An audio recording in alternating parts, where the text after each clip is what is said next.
What's going on, guys, and welcome back to WWE Network and Chill, where every single week I, Graham Jason Matthews, break down all the original programming that I watch on the WWE Network.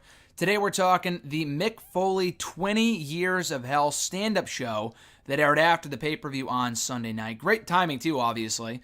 It aired right after the Hell in a Cell pay-per-view, talking about the 20-year anniversary of his Hell in a Cell match with The Undertaker from King of the Ring 1998.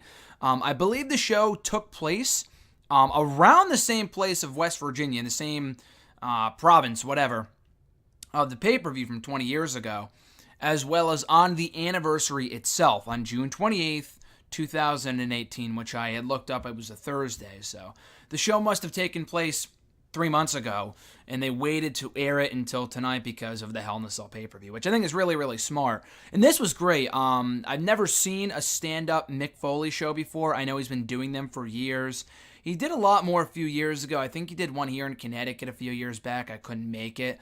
But I've met Mick Foley many, many times, at least 5 or 6 times over the last number of years, and he's been super, super nice every single time. I even ran into him one time on vacation. I told the whole story here before on the show, on the channel, a few years back. It was back in like 2015.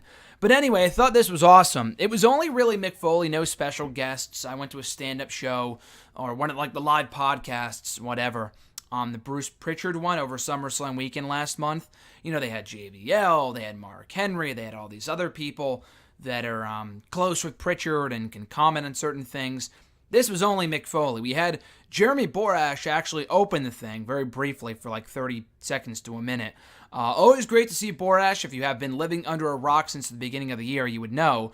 Unless you've been living under a rock since the beginning of the year, you would know that he's been working for WWE for pretty much all of 2018 as a creative consultant or a social media guy, I think largely with NXT. And Borash and Foley have been friendly now for close to a decade, I would assume. Foley debuted in TNA back in 2008, almost exactly a decade ago. So I'm sure they've been close ever since then. And he also had Nita Strauss open up with a quick musical performance. The same woman who performed the Shinsuke Nakamura theme song on the guitar back at WrestleMania. She plays for Alice Cooper. I know she was somewhere else in recent months too. But yeah, so they opened the entire thing. They opened the show. And like I said, it takes place on the anniversary of the Cell match itself on June 28th, 1998. 20 years to the day, which is really cool. At the time that this was filmed, Foley had recently discovered that he was not expected to succeed in WWE at the mouth of Jim Ross himself, or rather his book. He described it in his book. He recalls calling WWE every single year whenever his WCW contract expired, because he was on a one-year deal with WCW from 91 to 1994. So every year at the time of his contract expiring, he would call WWE to see if there was any interest. Every single time, he was dismissed by J.J. Dillon. And he says there's nothing against Dillon, but there was no interest there from WWE in Foley. So he takes a shot at Al Snow, and he's like, yeah, I was watching the fucking product, and, you know, you see, he didn't say fucking. He says it once. Mick Foley has a one F-bomb rule with his stand-up shows, and he limits it only to one F-bomb the entire show, which I'll get to later on, but he doesn't say fucking here, but he goes, you know, you had Duke the Dumpster Drozy and all these awful gimmicks, including Al Snow. They're good friends, which is why he takes a shot at Al Snow. He did once here, and did again later on in the show. He's like, it makes no sense that they would have no interest in me when they have awful gimmick after awful gimmick. So anyway, Bruce Pritchard told Foley much later on that it wasn't until late 1995 that Vince brought up in a creative meeting that he was interested in bringing in Foley. But he only agreed to bring him in if he was wearing a mask. Something I never knew before watching this show, which was really cool to hear about. So yeah, Foley was only agreed to be hired if he had worn a mask, which is why he had the Mankind persona. And Vince, essentially in agreeing to hire Foley, wanted to break Jim Ross's heart. Because he's like, I want you to know how it feels when something that you love oh so much isn't as good as you thought it would be, or whatever. And it's like, holy shit, like that's pretty harsh to say about Foley. But then again, you know, Foley, McMahon may not have known anything about the guy. Because I'm sure the way that he was then is the same way he is now. where if anything, he hears a bit of buzz around someone, but he never watches their fucking work. Largely, I'm sure Vince is not sitting there watching Wrestle Kingdom 12 or Impact Bound for Glory or a Ring of Honor pay-per-view. He has people do that for him who thinks that this guy may be worth Vince's time. So Vince probably never got a great look at Foley to see what he'd be capable of. But even then, Foley didn't really have the look or the in-ring ability or really anything to constitute him being a big star in WWE. Obviously, he would. He went on to become a megastar for the company. Maybe not the level of Stone Cold and The Rock, but pretty damn close during the Attitude Era.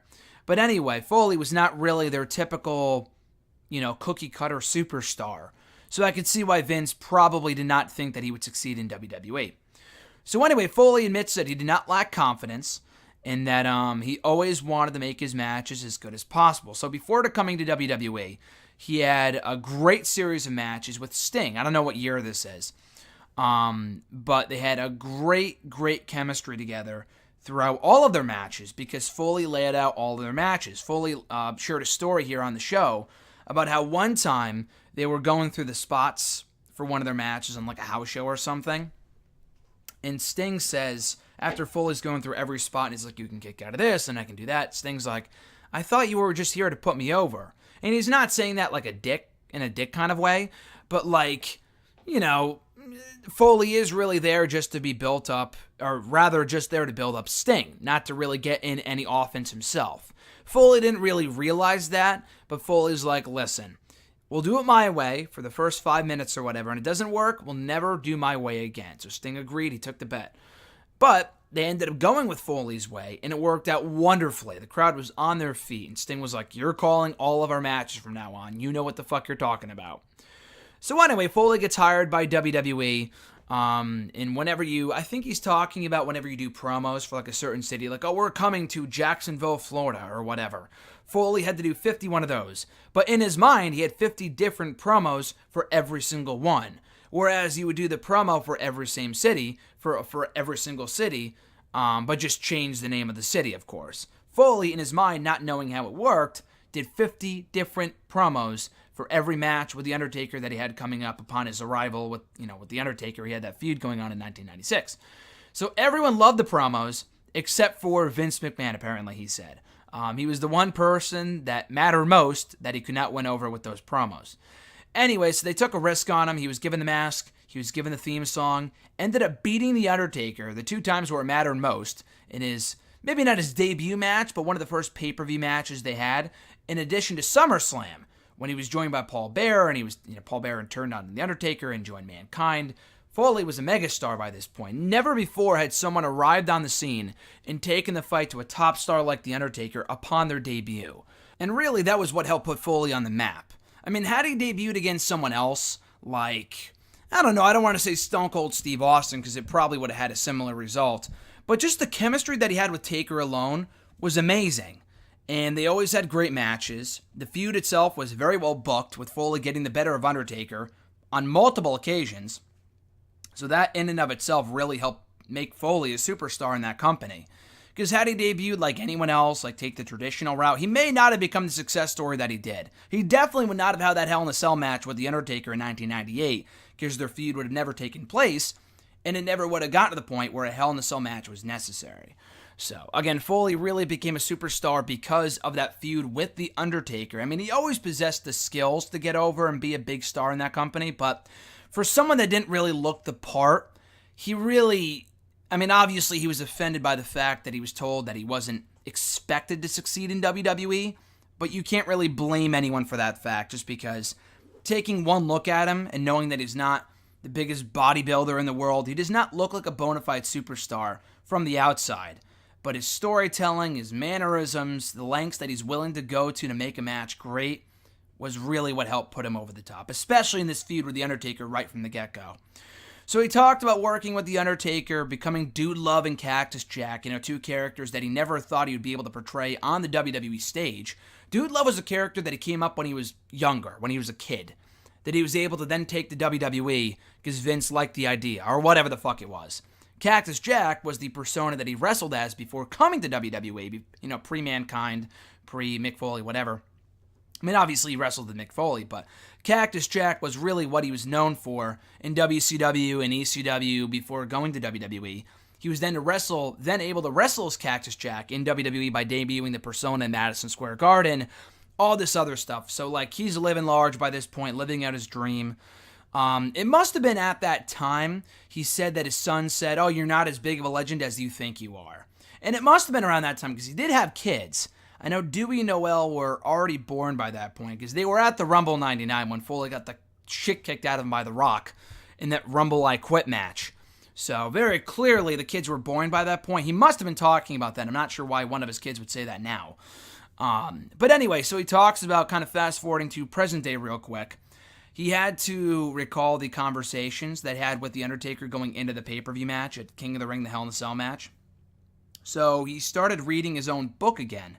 His first ever autobiography that made #1 bestseller in the New York Times or whatever, years and years and years ago.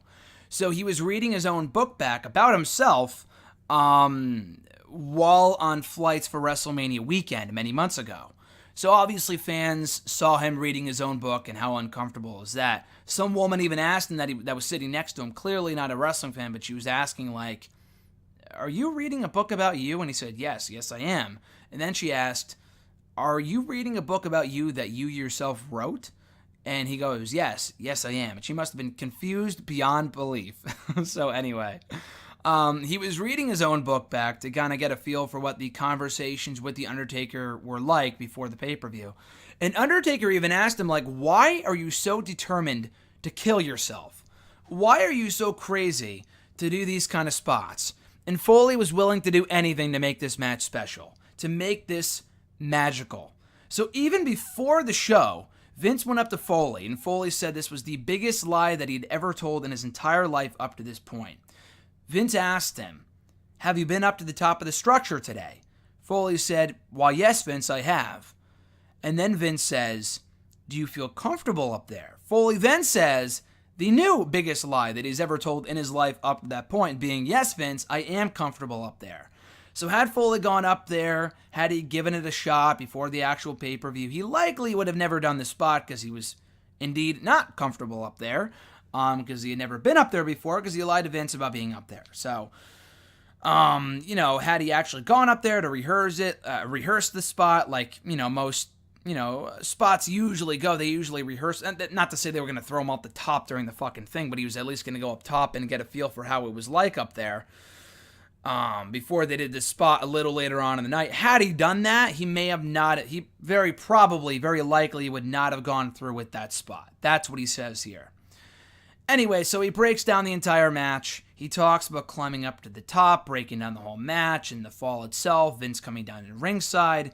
He knew that even after going off that side of the cell by being tossed off the top of the structure, he knew even then the worst part of his evening wasn't even over by that point, because he still had to climb back up top and be tossed through the structure itself.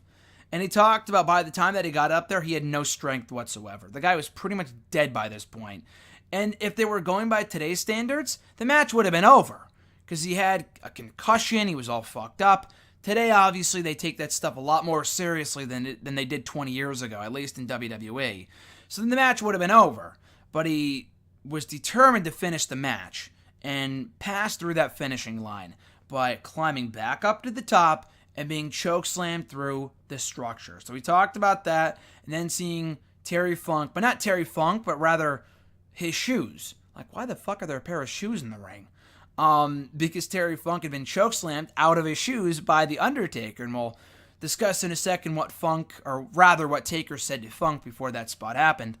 So he talked about the tooth being in his nose and wanted to stick his tongue through his wound so he can wriggle the teeth around or wriggle the tooth around or whatever. He had a beard and blood all over him, so no one even really saw it, which is why he's smiling, though. That iconic image of Foley smiling when they kind of panned to him in the corner, it's because he was trying to wriggle his tooth through the wound in his mouth, but you can't see that because of the beard and the blood.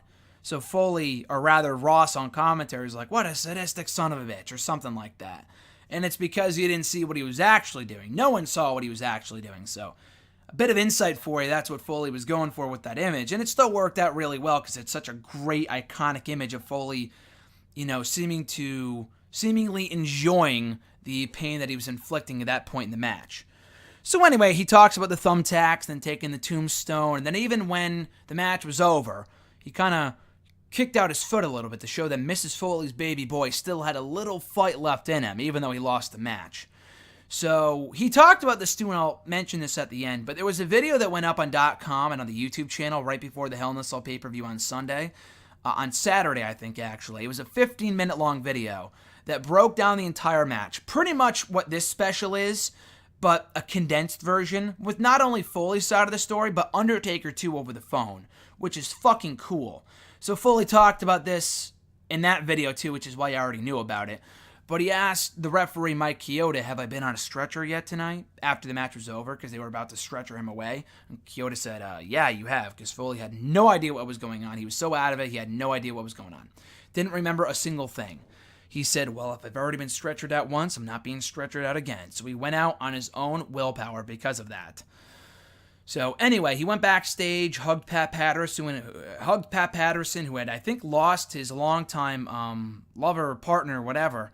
I think he talked about that in his book too. Not Mick Foley, but Pat Patterson. Maybe Foley, but I know I had read Pat Patterson's book about a year ago. He talked about that, how he lost his partner on the night of the pay-per-view, and he was still there. He didn't go home. He was there that night, which is pretty, again, fucking crazy. He also met a girl for the first time backstage who he kind of flashed one of those smiles at, which he had no recollection of whatsoever. That girl turned out to be Stephanie McMahon, who he had met for the first time on that night. So not only did Foley take a hell of a beating on that show, in that match specifically, he showed up later on in the night on TV to do a run-in during the fucking main event, during Stone Cold Steve Austin versus Kane, to help Kane win the WWE Championship. And usually when you do something as heinous as that, the crowd's like, oh, how dare you, we love Stone Cold. They were like, dude, I think enough is enough. You got to go backstage. We feel bad for you at this point, which I thought was funny. So anyway, Foley goes backstage. Vince says to Mick Foley, I appreciate everything you've done for the company, but I never want to see anything like that again.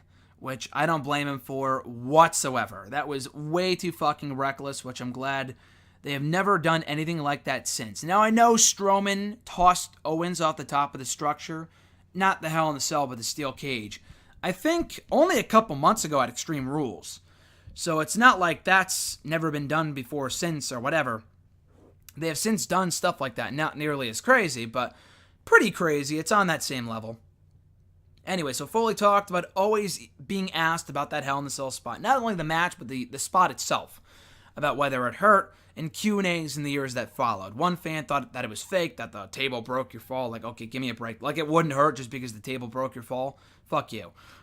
He was asked about it when he was at the airport, and like about his teeth, and people didn't know who he was, so they looked up the match and all this other stuff. Because of that, Foley was resenting that match for a long, long time, and always being asked about it. Like, there were other parts of my career that, I enjoyed too, that I did had some great matches where I didn't have to kill myself for, so we kind of resented that match because it was the only thing people ever focused on. But 3 life events changed his bitterness towards that match. One being the WWE Hall of Fame, his induction into the Hall of Fame in 2013, when he was inducted by Terry Funk. And Terry Funk talked about in the induction speech, something that Foley never knew before, that before Funk was chokeslammed out of his shoes by The Undertaker, which I alluded to earlier, Taker asked him, he asked him that if, how is this, is he alive? Like, did he die? Like, Foley never knew that before he heard that story from Funk himself at the Hall of Fame. The second event was when Undertaker surprised him by showing up at one of his shows. A little later on that same year, they talked all about it, and Undertaker talked about how the match was more than just about you. I'm sure Taker didn't say this, but Foley came to this realization that the match was more than just about him. It was also about The Undertaker, who walked into that match with a broken foot, which I never knew before. I had heard it in that video that they put up on .com on the YouTube channel on Saturday, a few days ago. But before that, I had never known about that, which is pretty amazing. But yeah, Taker was like, he had a broken foot that night, and we made it through. We made that match work and made it as special as it was, even under those conditions, under those circumstances. And the third event was when only a few years ago, his wife asked him if it was time to show his kids the match, because they were being asked about it at school, and the kids up to that point had never seen their father take part in such a brutal act of violence being that Hell in a Cell match. So they showed them the match, and then watching it back for the first time in its entirety, for the first time in close to a decade, if not over a decade, he realized that it was more than just a match. It was more about pushing your own limits and getting to that finish line no matter what. He name drops Vader. He name drops some cancer patient. He name dropped Daphne. The wrestler Daphne. She was there. She was in attendance for the show. And he talks about how because of that, his legacy will live on forever. And he doesn't know that he ever would have been, if he likely would not have been inducted into the Hall of Fame had it not been for that match. And his legacy would not be what it is today without that match. And it closes out the show by saying, I'm Mick Foley, and I'm the guy that was thrown off the fucking cell. Because he teased it a few times, like I said earlier. He only allows for one F-bomb during his shows, and he dropped that F-bomb here, right at the very end. I'm Mick Foley, and I'm the guy that was thrown off the fucking cell. Because some woman came up to his front door many years earlier, and she goes, are you the guy that was thrown out the fucking cell, using the word fucking? But when Foley retold that story during the show, he said effing because he wanted to say that one F-bomb for the very end, which I loved. I love Foley in the way that he does certain things. He tells certain stories, how he presents himself, words that he uses. Loved his books. I'm a big fan of Foley, so I loved how he did that. But yeah, he closes out the thing by saying, I'm Mick Foley, and I'm the guy that was thrown out the fucking cell because of that story with the woman that showed up at his front door years earlier. But yeah, again, I really, really enjoyed this. I know they did a stand-up with him a few years ago. Not like this. It was a lot of stories too, but it was more comedy. And this had a lot of good comedy in it too. A lot of funny parts. Because Foley's just a naturally funny guy. But they did like a Foley show on the network. Not Holy Foley, which sucked. Maybe I'll watch it back and review it at some point. It was back in like 2015, I think. Late 2014, early 2015. And it was pretty good. I enjoyed it. So this was all about the Hell in a Cell match and everything leading up to that point. And it was great. If you watch that match back and then watch this, it really gives you a new side of the story. It clocks in at about an hour and 15 minutes. The hour just kind of really flies by. And like I said, also check out the video that was put up on .com and the YouTube channel earlier on this weekend, kind of telling the same stories. But I really, really enjoyed it. I think that's a more condensed version. But just the atmosphere, the way this was filmed, they had a few guests, like I said. I love that they have this type of stuff on the network. They don't have to do every Foley stand-up show ever, because I'm sure a lot of them are very alike. It would be cool if they did more of this type of stuff with different people. I think Foley stand-ups are great. Maybe one of Ziggler's comedy shows.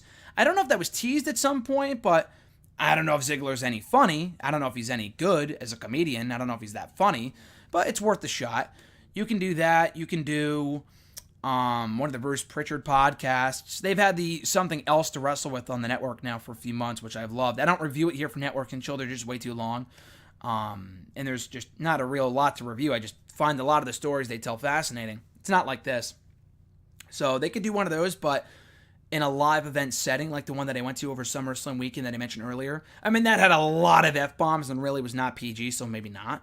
But, if they did it with different people, I would really, really enjoy it. Because I like the story times, I like the table for threes, I like the ride-alongs. But whenever they go outside of the box with something like this, I think it's awesome. So definitely check it out on the network. It's called Mick Foley, 20 Years of Hell, under the original section on the WWE Network. Originally aired after Hell in a Cell this past Sunday. So I know there's also a new episode of Storytime, the season finale as they're calling it, that aired after a while this week. Of course, not reviewing that. But I will be back on Friday with my review of the Season 8 premiere of Total Divas. Yes, Total Divas is back tomorrow on the E! Network, so more on that as we go along here. I think the current game plan is for me to review anything new that airs on the network, like this or a table for three or whatever, on Tuesdays.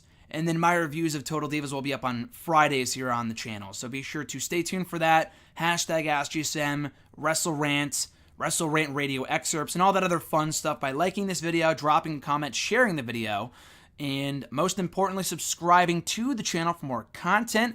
Be sure to find me on the socials in the description box down below. Have a great rest of your week, guys. I'm Graham GSM Matthews, and I'll catch your ass down the road.